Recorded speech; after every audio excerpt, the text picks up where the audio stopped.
तो फ्रेंड्स, आज के इस वीडियो में मैं आपको बताऊंगी कि आप सर्च कंसोल को किस तरीके से देख सकते हैं। मतलब बहुत सारे लोग को कंफ्यूजन रहती है कि सर्च कंसोल में इतनी सारी चीजें हैं, हम इन सब से क्या क्या चीजें कर सकते हैं, इसको कैसे देखते हैं, कैसे हैं सर्च कंसोल को, ये भी बहुत सारे लोगों को नहीं पता होता है। तो इस वीडियो में मैं आपको पूरा एक्सप्लेन करूंगी कि आप ये जो सर्च कंसोल है उसको किस तरीके से देख सकते हैं। सर्च कंसोल से आपको कुछ कीवर्ड आइडियाज भी मिल जाते हैं। इससे आपको ये पता लगता है कि यूजर्स कौन कौन से कीवर्ड को सर्च करके आपके वेबसाइट तक पहुंच रहे हैं। इसके साथ साथ इसमें आपको बहुत सारी चीजें पता लग जाएंगी, जैसे कि आपके बैकलिंक्स कहाँ बने हुए हैं, आपके जो साइट का लिंक है वो कहाँ पे गया हुआ है, वो सब आप इस सर्च कंसोल से पता कर सकते हैं। तो चलिए शुरू करती हूँ मैं। सबसे पहले तो आप लेफ्ट हैंड साइड में देखेंगे तो सबसे ऊपर आपके जो प्रॉपर्टी होता है उसका नाम आ रहा होता है। और अगर आपको कोई प्रॉपर्टी ऐड करनी होती है, जैसे कि अगर आपने एक ही मेल आईडी पे कोई और वेबसाइट बना दी, तो उसके लिए आप यहाँ पे प्रॉपर्टी ऐड कर सकते हैं। ऐड प्रॉपर्टी करके आप उस वाली वेबसाइट का प्रॉपर्टी भी यहाँ पे ऐड कर सकते हैं। उसके नीचे ओवरव्यू का सेक्शन होता है, जहाँ पे आपको पता लगता है कि आपके साइट पे कितने क्लिक्स हो रहे हैं। आप आए यहाँ पे नीचे डेट्स भी लिखे होते हैं, तो आप उससे पता कर सकते हैं। यहाँ पे एक फुल रिपोर्ट पे क्लिक करके आप फुल रिपोर्ट देख सकते हैं। जैसे फुल रिपोर्ट पे क्लिक करते ही आपके सामने ये वाला इंटरफेस आ जाता है। जैसे इसमें आपको पता लगता है कि आपके टोटल क्लिक्स कितने हैं, इंप्रेशन कितना है, एवरेज सीटीआर कितना है और एवरेज पोजीशन क्या है। अभी मैं आपको इसके बारे में भी समझाऊंगी। पहले ओवरव्यू के बाद हम आते हैं यहाँ पे। अभी हम ओवरव्यू पे थे, अभी ओवरव्यू को हमने यहाँ पे देख लिया। ओवरव्यू पे यहाँ पे आपको सबसे पहले मिलेगा यहाँ पे परफॉर्मेंस, आपकी साइट किस तरीके का परफॉर्म कर रही है। उसके बाद नीचे स्क्रॉल करेंगे तो आपको यहाँ पे इंडेक्सिंग का पेज मिलता है कि आपके कितने पेज इंडेक्स्ड है और कितने नॉट इंडेक्स्ड है। तो यहाँ पे 381 पेज है इस साइट पे, वो इंडेक्स दिखा रहा है और 669 नॉट इंडेक्स दिखा रहा है।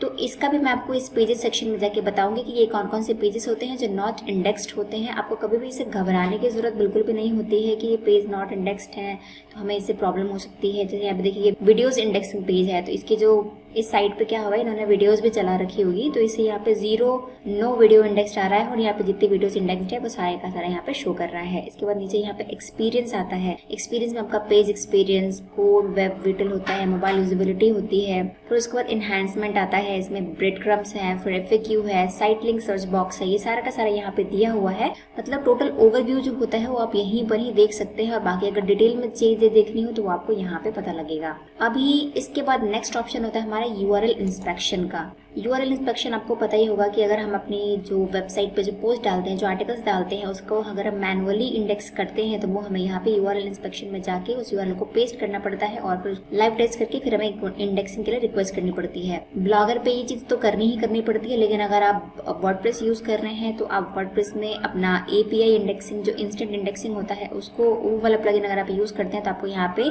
इंडेक्सिंग के लिए यूआरएल डालने की जरूरत नहीं पड़ती है, वो ऑटोमेटिक इंडेक्स हो जाता है। तो वर्डप्रेस में कोई टेंशन नहीं है इंडेक्सिंग के लिए। नेक्स्ट जो चीज है यहाँ पे वो है परफॉर्मेंस। अभी परफॉर्मेंस में जो हमने यहाँ पे देखा था, ये परफॉर्मेंस आपको यहाँ पे भी शो करेगा। परफॉर्मेंस पे जैसे आप सर्च रिजल्ट्स पे क्लिक करते हो, परफॉर्मेंस में सबसे पहला जो होता है वो सर्च रिजल्ट्स ऑप्शन है। तो सर्च रिजल्ट में आपको यहाँ पे लास्ट 3 मंथ का जो डेटा है वो शो कर रहा है। तो यहाँ पे टोटल क्लिक्स दिखा रहा है आपको, उसके बाद यहाँ पे जो टोटल इंप्रेशंस हैं, उसके बाद एवरेज शेयर जो है वो यहाँ पे शो कर रहा है और उसके बाद यहाँ पे एवरेज पोजीशन है। अब मैं आपको बताती हूँ ये जो एवरेज पोजीशन है इसका क्या मतलब है। एवरेज पोजीशन का मतलब होता है आपकी जो साइट है, जिसकी भी साइट हो, मतलब ये मैंने किसी अपने एक फ्रेंड का जो वेबसाइट है वो लिया है, तो अभी आप ये समझ लो कि आपकी साइट हो या किसी की भी साइट हो, इस एवरेज पोजीशन का मतलब होता है कि आपकी जो साइट है वो उतने नंबर पेज पे इंडेक्स हो रहा है। आपके जो पेजेस की जो आपके जो वेबसाइट की पोजीशन है वो उतने नंबर पेज पे पहुंच रही है। मतलब बहुत अच्छी परफॉर्मेंस नहीं है इस साइट की, बहुत ज्यादा परफॉर्मेंस जो अच्छी बोलते हैं वो नहीं है, नॉर्मल पोजीशन है। मतलब लोग बहुत ज्यादा अगर सर्च कर करके जाएंगे तब उस पेज तक पहुंचेंगे। तो ये एवरेज पोजीशन है। एवरेज पोजीशन को आप देख सकते हैं यहाँ पे, ये इस तरीके का इसका ग्राफ होता है, कभी ऊपर कभी नीचे रहता है। एवरेज पोजीशन भी हमेशा चेंज होती रहती है, जैसे आप इस ग्राफ को देख सकते हैं। हमेशा एवरेज पोजीशन एक जैसा नहीं रहता है, ना सीटीआर एक जैसा रहता है, वो चेंज होता रहता है। ये देखिए यहाँ पे स्टार्टिंग जो 3 मंथ्स का स्टार्टिंग है, 30 मई को ये कैसा था, ऊपर था, फिर नीचे हुआ, फिर ऊपर नीचे, फिर यहाँ पे यहाँ तक आके पहुंचा, वो पोजीशन 10 पे पहुंचा, उसके बाद फिर से यहाँ पे ऊपर 13 पे पहुंचा। मतलब ये ऊपर नीचे हो ही रहा है।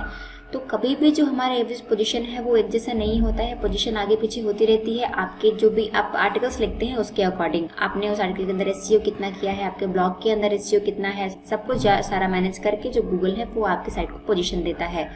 अब नेक्स्ट है हमारा एवरेज सीटीआर का ऑप्शन। तो एवरेज सीटीआर क्या होता है, जितना भी आपका ये 3 मंथ्स का पूरा डेटा दिखा रहा है, अगर मैं इसको 1 मंथ करती हूँ, 1 मंथ का जैसे हमने लास्ट 28 डेज किया, यहाँ पे अप्लाई फिल्टर किया तो इसका CTR 1.4 है और यहाँ पे टोटल क्लिक्स कम होगा और इम्प्रेशंस हैं, लेकिन जो क्लिक्स हैं वो कम हो गए, इसलिए यहाँ पे CTR भी कम हो गया है। तो CTR जो नॉर्मल CTR है, अगर आपका ट्रैफिक बहुत नॉर्मली आ रहा है तो आपका जो CTR है वो 10 से नीचे नीचे ही सही रहता है। लेकिन अगर आपका जो ट्रैफिक है वो गूगल न्यूज़ से आता है या फिर डिस्कवर से आता है, तो वो अगर CTR वहाँ से आ रहा है तो आपका बहुत अच्छा साइट का पोजीशन, समझो साइट बहुत अच्छी रहती है। अगर आपका ये डिस्कवर और गूगल न्यूज़ से अगर क्लिक्स आ जाते हैं तो आपका CTR बहुत ज़्यादा हाई हो जाता है, और ये CTR हाई होना अच्छा होता है यहाँ पे, वो आपके साइट के लिए नुकसान बिल्कुल नहीं करता, वो बहुत अच्छा होता है। उससे आपकी साइट की इंप्रूवमेंट है, जो रैंकिंग है वो भी बहुत अच्छी हो जाती है। इसके बाद जो नेक्स्ट है वो टोटल इंप्रेशंस है, मतलब आपकी साइट पे लोग क्लिक कर रहे हैं, आ रहे हैं, आपकी साइट को विजिट कर रहे हैं, उससे आपको इंप्रेशंस कितने मिल रहे हैं। आपकी साइट पे जो एड्स लगे हुए हैं उसके इंप्रेशंस भी काउंट होते हैं, क्लिक्स के भी इंप्रेशंस काउंट होते हैं। उसके बाद यहाँ पे टोटल क्लिक्स है, लास्ट 28 डेज के टोटल क्लिक्स आपको यहाँ पे शो कर रहा है। ये मैंने वापस से इसको 3 मंथ्स के क्लिक कर दिए हैं, तो ये सारी चीज़ें आपको यहाँ पे क्लियर हो गई होंगी कि ये सब चीज़ें क्या होती है। सर्च रिजल्ट्स को देखने के बाद अगर आप इसी को नीचे स्क्रॉल करेंगे तो आपको यहाँ पे दिखेंगी queries, pages, countries, devices, search appearance and dates. तो ये क्या है बेसिकली, जो क्वेरीज हैं, क्वेरीज में टॉप क्वेरीज आप देख सकते हैं यहाँ पे 1000 है, तो आप 500 करके जितने भी है आप यहाँ पे देख सकते हैं। ये वो कीवर्ड्स होते हैं जिस कीवर्ड को सर्च करके जो विजिटर्स होते हैं वो आपकी साइट पे आते हैं। तो ये जितने भी कीवर्ड्स हैं ये आपको ध्यान देने की ज़रूरत है। यहाँ पे इसके जो इम्प्रेशंस होते हैं वो इम्प्रेशंस कितने हैं, इसके ऊपर क्लिक्स आपको यहाँ पे शो करेंगे, क्लिक्स कितने हैं, इसके अकॉर्डिंग आप क्या कर सकते हैं। जैसे एक ये कीवर्ड है, ये मटका, ये एक्चुअली में क्या है, मुझे जहाँ तक पता है ये एक कोई तो गेम है, कुछ तो सट्टा है, ये सट्टा मटका कुछ टाइप करके ऐसा होता है, ये कोई सट्टा है जिसको लोग खेलते हैं। तो उसके ऊपर आप देख सकते हैं यहाँ पे क्लिक्स 12 हैं, लेकिन इसके इम्प्रेशंस देख सकते हैं आप, सबसे ज़्यादा इसी के ऊपर इम्प्रेशंस हैं। तो ये जो कीवर्ड है ये बहुत इंपॉर्टेंट होगा इसके लिए। इसके ऊपर बहुत ज़्यादा सर्चेज होते हैं, लोग इसके ऊपर बहुत ज़्यादा खेलते हैं, मटका वगैरह, मटका लेकर के कुछ तो गेम में आता है, मुझे इतना इसका पता नहीं है, बट इस कीवर्ड को आप देख सकते हैं यहाँ पे कितना ज़्यादा इसके ऊपर इंप्रेशन है और क्लिक्स भी हैं। इसके बाद नीचे आप और स्क्रॉल करेंगे, मैं आपको ये एक्चुअली दिखा नहीं सकती हूँ, ये सारे के सारे जो हैं किसी और की वेबसाइट है, तो मैं बस आपको ये समझा रही हूँ कि ऐसे ऐसे आप जो कीवर्ड्स हैं वो पता कर सकते हैं।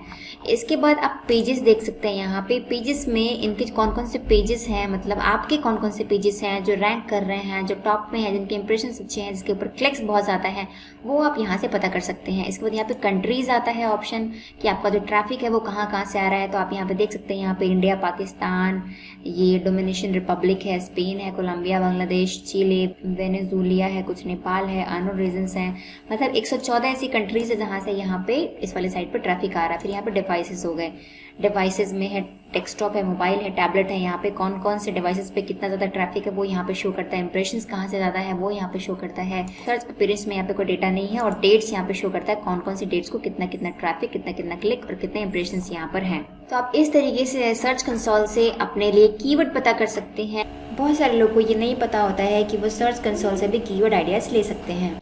इसके बाद जो है ये नीचे आता है डिस्कवर का ऑप्शन। अगर इस साइट पे कभी भी कोई भी आर्टिकल डिस्कवर में गई होगी तभी यहाँ पर डिस्कवर का ऑप्शन इनेबल होता है। लेकिन क्या होता है कि अगर आपने बीच में काम करना बंद कर दिया, इस साइट पर बीच में काम करना बंद हो चुका था, इसलिए इसका जो क्लिक्स होते हैं डिस्कवर के वो घट जाते हैं, बल्कि सर्च कंसोल के क्लिक्स भी कम हो जाते हैं। आप एक बार ट्राई करके देखना, अगर आपने कंटिन्यू काम नहीं किया है अपने ब्लॉग पे, उसको छोड़ दिया है काम करना, तो जो सर्च कंसोल के टोटल क्लिक्स होते हैं वो क्लिक काउंट भी धीरे धीरे कम होने लग जाते हैं। तो इसके साथ भी, इस साइट के साथ भी यही हुआ है। डिस्कवर में जो आर्टिकल्स थे वो गए हुए थे, लेकिन क्या हुआ, इसमें बीच में गैप आया और गैप की वजह से यहाँ से जो क्लिक्स है वो घट चुके हैं, मतलब रहे होंगे कुछ क्लिक्स, वो भी यहाँ से बिल्कुल ही जा चुके हैं। उसके बाद गूगल न्यूज़ भी यहाँ पे आया हुआ है, और इसका मतलब है गूगल न्यूज़ पे भी गया होगा, 1-2 आर्टिकल वहाँ पे भी डिस्कवर में गया होगा, लेकिन यहाँ पे भी जो ये पोजिशन है यहाँ पे भी 0 दिखा रहा है, भी जो क्लिक्स है वो 0 दिखा रहा है। ये इसी वजह से हुआ है क्योंकि इस साइट पर बीच में गैप आ गया था, इसीलिए इसके ऊपर सबको 0-0 शो कर रहा है। इसके बाद नेक्स्ट है इंडेक्सिंग ऑप्शन। इंडेक्सिंग में सबसे पहले आपको आते हैं पेजेस। अभी मैं आपको जैसे ऊपर बता रही थी, यहाँ पे देखिए, यहाँ पे नॉट इंडेक्स्ड आ रहा है 669 और इंडेक्स पेज आ रहा है 361। तो इसके इन्होंने जो आर्टिकल्स लिखे हैं वो 206 के आसपास आर्टिकल्स लिखे हुए हैं इस वाली वेबसाइट के ऊपर। अभी जो नॉट इंडेक्स्ड है, मैं आपको वो दिखाती हूँ कि नॉट इंडेक्स्ड क्या होते हैं। एक तो यहाँ पे सॉफ्ट 404 का एरर है, फिर यहाँ पे Google choose different canonical use than users है। इन ये सब एक बार करके इसको अप्लाई किया हुआ है, जैसे कि वैलिडेट फिक्सिंग करने के लिए ऑप्शन आता है, तो ये फेल हो चुका है 2 बार। ये सॉफ्ट 404 इतनी प्रॉब्लम क्रिएट नहीं करते हैं, तो इसके लिए घबराने की जरूरत नहीं होती है, ना ही ये वाले जो हैं ये वाले इतनी प्रॉब्लम क्रिएट करते हैं। अभी excluded by no index tag, अभी इसका मतलब क्या होता है कि excluded by no index tag मतलब हमने क्या उसको कर रखा है, हमने उसको गूगल में ये हमने मैसेज दे रखा है कि इस वाली जो चीजें हैं इनको इंडेक्स नहीं करना, इस वाली यूआरएल को इंडेक्स नहीं करना है। अभी इसमें कौन कौन से यूआरएल होते हैं, जैसे कि टैग्स वाले होते हैं, लास्ट में आपके वेबसाइट के पहले यूआरएल के पहले स्टार्टिंग जो आपका यूआरएल होता है, वेबसाइट नेम के बाद टैग ऑप्शन आ जाता है, टैग के बाद या फिर एक और ऑप्शन होता है फीड आ जाता है सबसे लास्ट में, जो यूआरएल होता है यूआरएल के बाद फीड आ जाता है। तो ऐसे ऐसे यूआरएल्स को हम लोग मैसेज दे देते हैं कि इसको इंडेक्स नहीं करना है, इसीलिए ये नो इंडेक्स टैग में आ जाता है। जैसे मैं आपको इसको ओपन करके दिखाती हूँ, इसको हम नीचे स्क्रॉल करेंगे और यहाँ पे देखेंगे ये फीड फीड फीड फीड ये सब जगह फीड है, यहाँ पे भी फीड है। मैं यहाँ पे 10 है, इसको रिजल्ट्स में 250 कर देती हूँ। सब पे आप देखेंगे यहाँ पे फीड, लास्ट में फीड ऑप्शंस आ रहे हैं, सबके अंदर फीड ऑप्शंस आ रहे हैं, सबके अंदर फीड है। इसका मतलब ये फीड वाले हैं जिनको ये मैसेज दिया हुआ है हमने कि इसको इंडेक्स नहीं करना, इसीलिए नो इंडेक्स में आ रहे हैं। नेक्स्ट ऑप्शन क्या है यहाँ पे, नेक्स्ट है आपका नॉट फाउंड 404। अभी इसमें भी नॉट फाउंड 404 में भी एरर आता है, जैसे आपने कभी यूआरएल्स को चेंज कर दिया हो या फिर आपका यूआरएल कहीं और जा रहा हो, कुछ भी हो सकता है, आपने यूआरएल को डिलीट कर दिया हो, आपने कोई कैटेगरीज डिलीट कर दी हो, उस केस में ये सारे जो ऑप्शंस होते हैं ये वाला जो एरर आता है नॉट फाउंड 404 का, वो वाला आता है।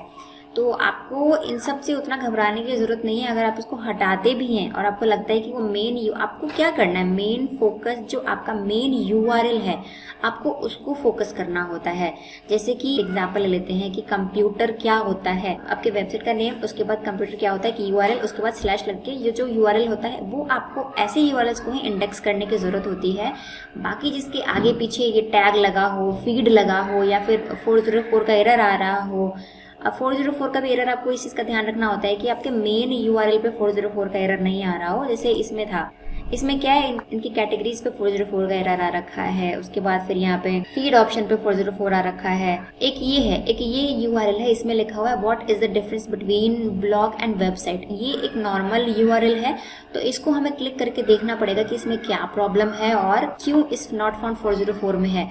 फिर हमें उसको रीडायरेक्ट करना पड़ेगा। रीडायरेक्ट कैसे करते हैं उसका तरीका मैं आपको अपने पिछले वीडियोस में बता चुकी हूँ। अगर आप मेरे सर्च कंसोल के एरर वाले वीडियोस देखेंगे तो आपको ये सारे के सारे एरर्स को कैसे फिक्स करते हैं उसका सॉल्यूशन भी उसमें दिया हुआ है।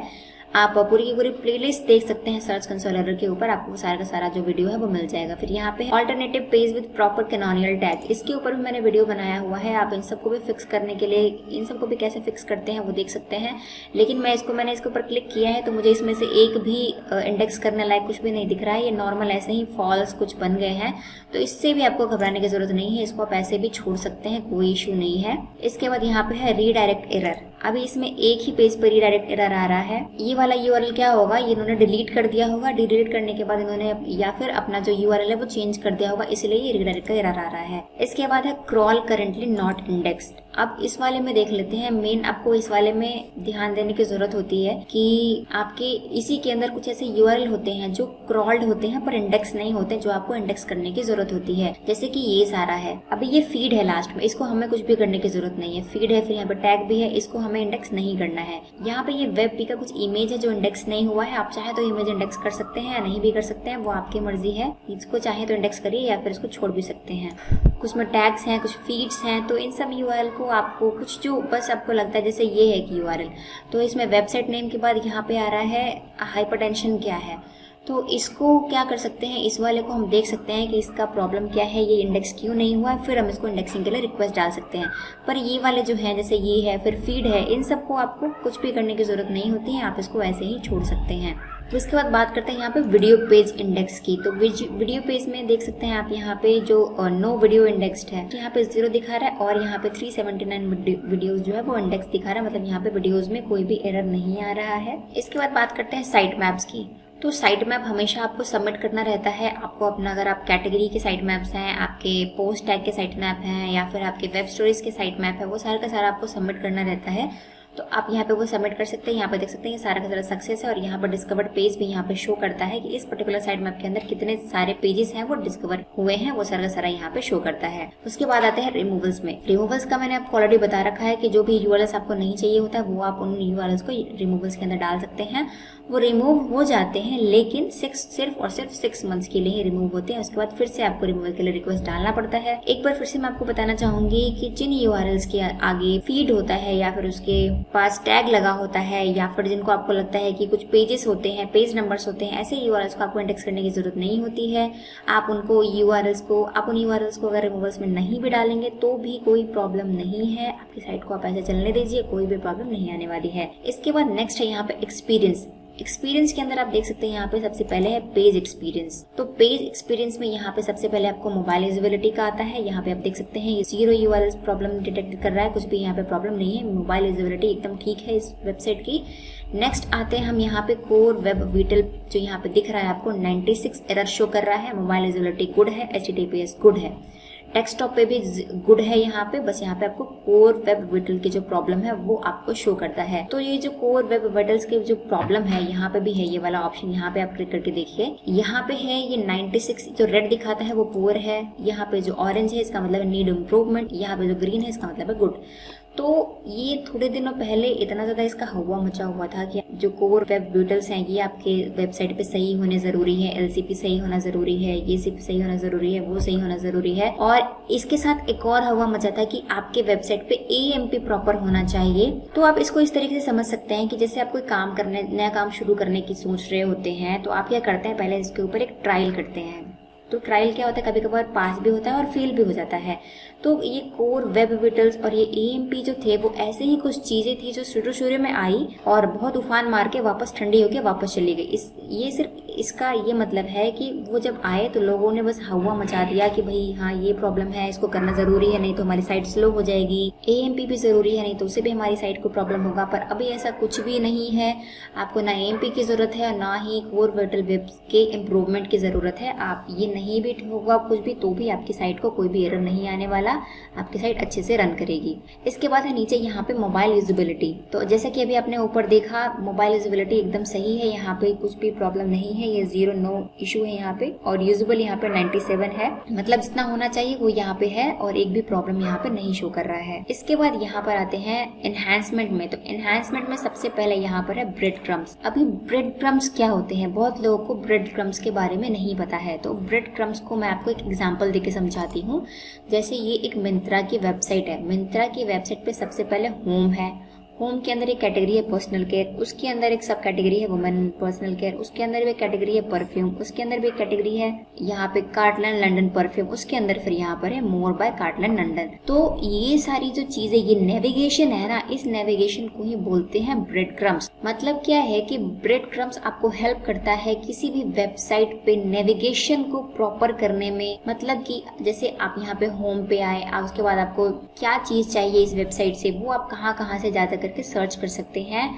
ये जो ब्रेड क्रम्स होते हैं, इस ब्रेड क्रम्स का बहुत इंपॉर्टेंट रोल होता है आपकी वेबसाइट की परफॉर्मेंस में। अगर वो ब्रेड क्रम्स एकदम अच्छे से परफॉर्म कर रहे हैं तो आपकी जो साइट है उसकी रैंकिंग बहुत अच्छी होती है। और दूसरा, इससे आपके जो यूजर्स होते हैं उनका एक्सपीरियंस बहुत अच्छा रहता है। मतलब यूजर एक्सपीरियंस बहुत अच्छा माना जाता है ब्रेड क्रम्स अगर सही हो तो, क्योंकि ये खुद ही आप देख सकते हैं यहाँ पे होम, पर्सनल केयर, वुमेन, मतलब इन सब चीजों से क्या है उसको समझ में आ रहा है यूजर को कि मुझे कहाँ जाके क्या क्या चीजें सर्च करनी है अपने लायक। तो वो इस वाले ब्रेड क्रम्ब की हेल्प से, यानी कि इस वाले जो पूरी नेविगेशन है उसकी वजह से वो अपने मतलब की चीज वहां से उस साइड से ढूंढ सकता है। तो आप समझ गए होंगे ब्रेड क्रम्ब्स एग्जैक्टली होते क्या है। इसके बाद ऑप्शन आता है FAQ का।